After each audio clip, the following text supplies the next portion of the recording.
This is the SoCal Update. I'm Cara Santa Maria.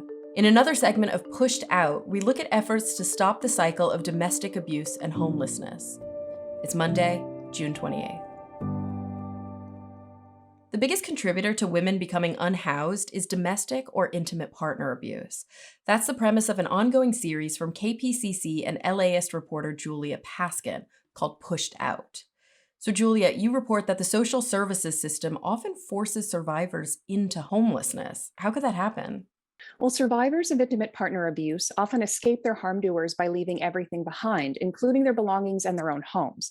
And because of the dynamic of abusive relationships, survivors have usually lost access to any income as well as a network of family and friends.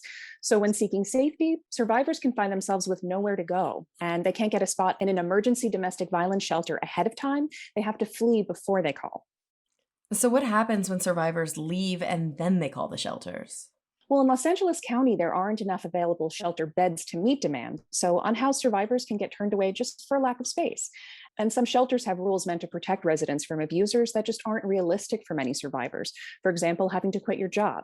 And if survivors go the route of a general women's homeless shelter, they usually have to be unhoused for about a year before getting in. Oh, wow. So, what kind of changes might better support survivors of intimate partner abuse? Well, first of all, more funding and services dedicated to the needs of all survivors are sorely needed. And advocacy groups like the Domestic Violence and Homelessness Services Coalition in LA County are pushing for reforms.